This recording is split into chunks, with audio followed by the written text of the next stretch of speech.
Hello, I'm Derek Manky, VP of Global Threat Intelligence with FortiGuardLIVE, and welcome to another episode of FortiGuardLIVE. I'm joined with Aamir Lakhani again. Aamir, how are you? Man, I'm wonderful. We're coming up to the end of the year, my favorite time of year, where we get to review all the things that we did and obviously make predictions on where we're going. Yeah, tis the season. Tis always the season, by the way, I think. And that's the important thing to stress here. We just don't look at this once a year. We're actually looking at this every day. But yes, you're right. It's not a snapshot. This is a motion picture, right? This is something that continues to evolve. Absolutely. When we're always thinking ahead. And when we look ahead a year out, it's really interesting the results that we get, isn't it?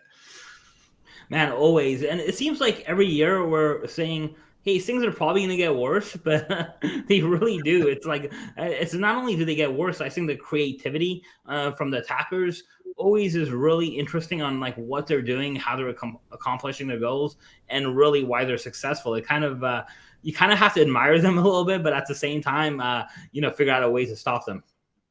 Yeah, absolutely. Well, I think we can agree that attackers are becoming more bold, more clever, more persistent as well, which is actually a little bit of a foreshadowing there, a theme of our prediction. So why don't we dive into it? And let's look at the one of the big picture trends we've been calling out, which is the rise of APC, advanced persistent cybercrime. We've all heard about advanced persistent threats, but the notion of this is really about targeted attacks, isn't it? We've seen more focus because I think of funding and a wider organization, more aggression, more resources for the attacker being able to have the luxury now on their side to focus on their playbooks, right? To be able to focus on efficient attacks, targeted attacks, doing more reconnaissance, things like this, right? Yeah, you got to remember, like even up until last year, this was something like advanced attackers were doing. The machine is well oiled now. There's like it's something that's in their playbook, as you said. They have the skill set, they have the methodologies and strategies to do exactly what you said is to these advanced, persistent cyber criminal acts, and they know exactly what they're doing. They know step by step what to do, what they want to achieve in each step, and really how they're going to do that. They even have like schedules of payouts, like how much money mules are going to get, how much affiliates are going to get, how much money they're going to take home. And it's something that's spreading throughout the attack community, I would say, between threat actors. And it's they've made it very efficient for them to make money and to track how much money they're making. Yeah, I think the biggest thing we saw about that this year anyway was the RAAS, or Ransom as a Service playbook. As you mentioned, it's not just one person, multiple affiliates. Like you said, I know we were chatting about this the other day with some insight and knowledge as to how big some of these are. Right, we're not talking about one or two; like we're talking about 100+ affiliates in one network. That's a lot. And you think about each one of them having their calculated attack. This is APC, right? Because they have more effective tools, more effective weapons to be persistent. This isn't the APTs where only governments were concerned before. Now this is affecting everybody at scale. Right. Yeah, I think one of the things that I found really interesting is when we were researching some of these threat actors is how affiliates are essentially fighting for position to get into these affiliate programs. And it's not only the affiliate programs, but it's now money mules are involved now, like cashing out on the cryptocurrency. Different organizations are involved. So they got the step 1, 2, 3, let's go. And this is how we're going to make money. And it's, as we said before, a really well-oiled machine. Absolutely. So let's talk about the next aspect of that. So I talked about ransom as a service, but there's the broader scope here of crime services, right? We've been talking about this for 10 years, but what's interesting with this is that this continues to evolve every year, right? So of course, this year and last year was dominated by ransom as a service, but we're expecting, this is a business model. This is a portfolio for cyber criminals, right? So there's some things that we've already seen them tinker with that will likely become full-blown services. Things like deep fake, so deep fake as a service, more of the reconnaissance as a service, right? What's the value of reconnaissance and using these for blueprinting networks, getting dirt on organizations as a service so that these affiliates can use that as a turnkey model, right? Yeah, absolutely. We always talk about ransomware as a service. That's kind of what makes the news cycle. But as you said, there's a lot of other things going on, such as mapping out networks from reconnaissance as a service, such as like attacking retailers for, POS stealing as a service, whatever you want to call that. There's a lot of different crime, doxing as a service, essentially like attacking or ruining someone's reputation. So there's a lot of different things from a social and physical world they're doing, as well as from a digital world, as you said, like reconnaissance, stealing information, intellectual data, reselling intellectual data. All those things are coming into play, and they have multiple like basically menus that these threat actors do that people can pick from and say, hey, you know what, I want to basically order a number 1, a number 5, and a number 8, and make it a combo or something, right? And that's what they're doing. Exactly. Yeah. Which is true, because this is about scale. And yeah, you think about just how powerful that is, having reconnaissance, which is typically harder to do, right? When you talk about dark web and credential monitoring, all that sort of stuff from an attacker's standpoint, having that available to the people who couldn't do that before is just going to cause that proverbial snowball effect, I think, right? And yeah, it's interesting you mentioned the doxing as a service too. And what we see with this, of course, is sort of this, they get a viable product. We've seen deep fakes already happening this year, but not at scale. And once they have a viable product, hey, how can we make further money off of this, right? So it's a platform, essentially. Yeah, the deep fakes is the one that like really scares me, because it's now that we're kind of starting to figure out like a business use for deep fakes, especially when it comes into like annotation and newscasting and kind of helping the deaf community. There's a lot of good things that can come in from the automation of deep fake. But as that happens, and that means the software is going to get easier to use, which obviously means that attackers now don't have to customize software. They can really download off the shelf commercial software and start using that for attacks. And that's a little bit of the scary part. Absolutely. Yeah. And it's something it's like any tool, right? Every time we see the technology, we always see, unfortunately, cyber criminals try to capitalize on that.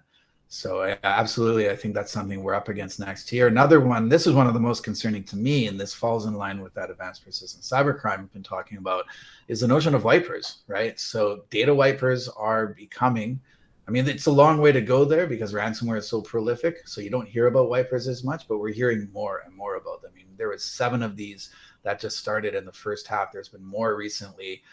This is something we saw only one, maybe one per year, right? But now we're seeing more and more. We're actually in FortiGuardLIVE seeing a lot of detections, like thousands of detections of these, because this is, if you think about it, a perfect tool for a cyber criminal playbook, right?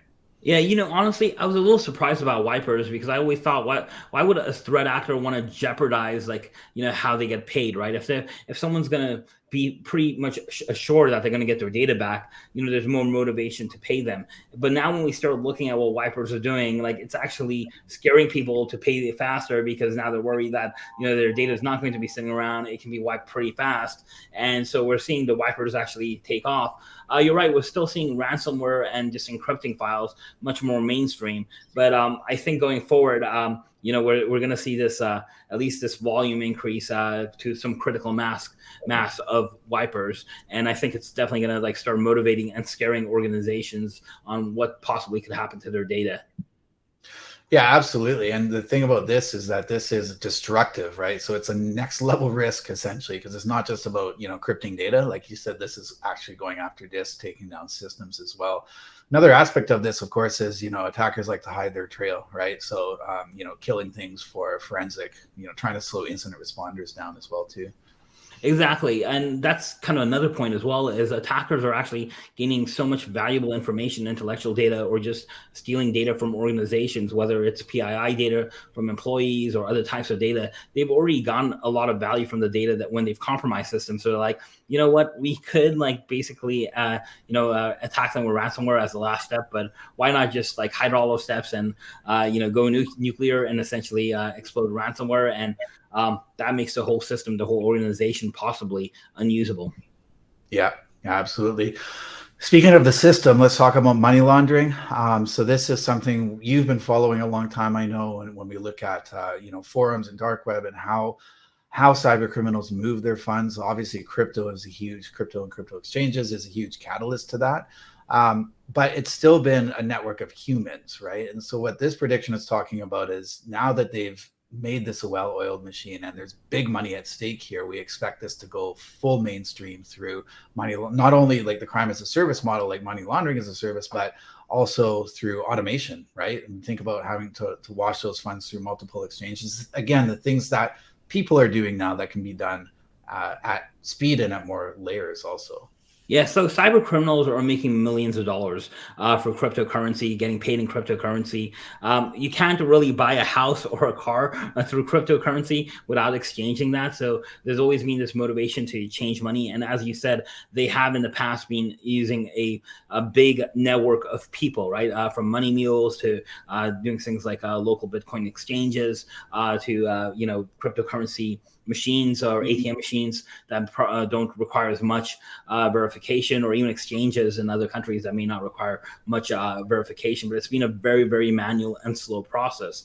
And because of that, we have seen the results of that, where a lot of attacks where we can follow the cryptocurrency wallet, have been kind of sitting there with a very large balance. But now we're starting to see, even this year, we started to see the beginnings of like these currencies being moved from different crypto wallets and eventually not being able to track them anymore, which probably means they're being exchanged for another cryptocurrency or maybe being cashed out. And the only way you can move money on that type of scale is automation. And first of all, everyone's doing automation. They're taking advantage of APIs or taking advantage of, all the tools that are out there, moving money to thousands of exchanges, thousands of pivot points where it's going to be very, very difficult for anyone to keep track of. Yeah, exactly. The proverbial rabbit's hole, right? I mean, that's what this is about. And that's the attention again. This is effectively, we talk about defense evasion a lot of the times. This is actually, if you think about it, part of that as well too, right? It's just the more layers they can build, that's money laundering 101, but at scale, the more places they can hide. Yeah, and it kind of protects their money as well, because now they're using hundreds of different pivot points. So if they lose one or another, it's okay. It's not much of a big hit as versus working with 5 different individuals. Yeah, absolutely. And the last one I wanted to talk about is this notion of this is a longer roadmap, I think, right? But if you look at as technology becomes more mainstream, like AR, augmented reality, virtual reality, of course, XR, and virtual cities, and virtual platforms that have everything from PII to transactional elements happening. And you mentioned APIs, a lot of APIs, which are a favorite for for hackers and attackers, right? To me, this is just attack surface 2.0, right? This is the next layer of that. If you think about the top of the attack surface, this is what's happening essentially underneath. And it's going to be a while to roll out, but I think inevitably these are going to be prime targets for attackers, right? Yeah, absolutely. Hackers are looking at where you're spending your time. If we looked at a few years ago, 2019, a lot of people were, spending their time in physical stores, and we saw a lot of attacks, basically targeting these physical point of sale systems. We started seeing a shift on that, obviously in 2020, where a lot of attackers were going much more diligently after online services. And now we're spending time in other places as well, in, virtual cities and, gaming organizations and other places. And wherever we're spending time, attackers are going to look for an opportunity. And of course, with a new market, everyone kind of has this kind of rush, this anxiousness, right, where they want to rush and get in. And a lot of people are prone to make mistakes and not necessarily follow the same security hygiene or sometimes even common sense as you would on a more established brand or platform. And, out of this fear of missing out, and attackers know this, and, they're going to use that as an advantage of trying to really scam people. That's what it comes down to. Yeah, absolutely. Couldn't agree more. All right. So I think we're good for talking about the bad news. So let's talk about some solutions and good news, and what this means for defenders. I mean, obviously we have to anticipate what's coming down the curve, right? Like we just said. So this notion of targeted attacks, more of that focus on the left side, pre-attack game, right? So again, the reconnaissance phase, these weaponization, the things like the more of the targets, and so forth, the automation as well, offensive automation and all that. So to me, a lot of this rings around from a solution standpoint, next generation SOC. So let's talk through how this can help from a CISO perspective to close the skill gap, right? Through things like automation and SOAR, but also for the SOCs and analysts. And, some things that come to mind, as I mentioned, are automation and SOAR, DRPS, so digital risk protection services, and deception as well. It's something we don't talk about enough, but it really actually is a powerful tool against this, isn't it? Yeah, I mean, I think you mentioned some great tools and strategies. I want to mention and heavily lean towards the automation part. So we've talked about that for a couple of years now, but the good thing is it seems like everyone's kind of catching up. All the vendors, all the strategies, all the computing systems and applications now understand that, hey, automation is going to be a big piece of not only management but also defense as well. And automation is just not only for response, as you said, but also for that pre-game, right? To start protecting things, to make sure that you already have built-in internal segmentation, patching, all the regular security hygiene, and also have a good way of monitoring that. We've always had people looking at the computer screens, looking at logs come by. We've never had a good way of actually figuring out what those logs mean or what the impact between each log message is.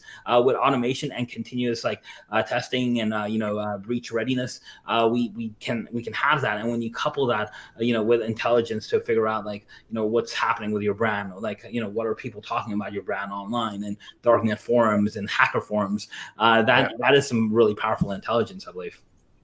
Yeah, absolutely. And these, by the way, if you were to ask anybody in the industry, even now, but certainly a couple of years ago, how do you protect against reconnaissance, against an enemy targeting you?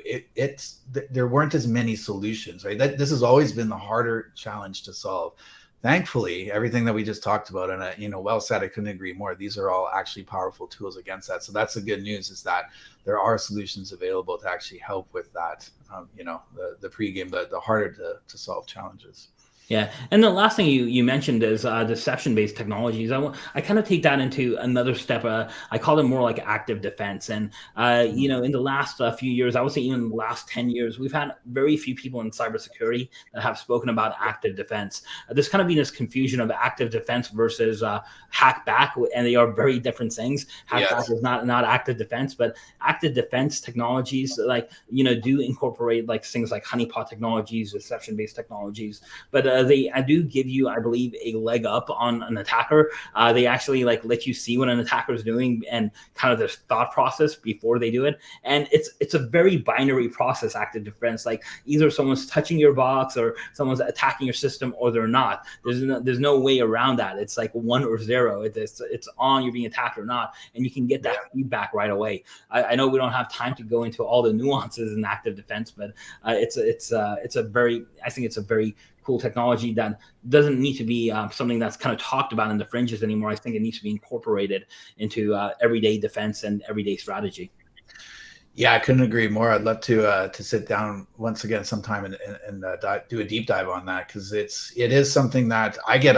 I'm sure you do too, but I often get asked, why can't you hack the hackers, right? So the active offense, why can't we do that? Well, it's because strategically we can actually have the same impact or a bigger impact doing this, right? Actually slowing them down, as you said, identifying what they're doing, how they're doing that, get more information on their playbooks, right? I mean, that's actually, it's a two-pronged approach, right? Because you're slowing them down, you're deterring them from coming back to your network. At some point, they'll probably realize the gig is up and they're not going to touch your network with a 10-foot pole. But at the same time, so that's good. But at the same time, you're getting some world-class, intelligence about them as well too.